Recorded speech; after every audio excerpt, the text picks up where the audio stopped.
Hello everyone, welcome to day 10। আজকে সকাল সকাল মোমো নিয়ে চলে গেছে কারণ বাইরে বৃষ্টি বাজছে।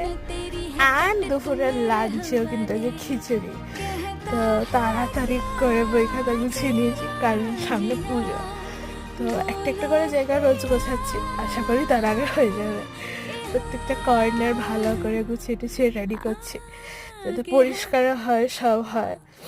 তো এই যে খিচুড়ি, এটাতে কোনো সবজি দেওয়া ছিল না কারণ আমার ভালো লাগছিল না।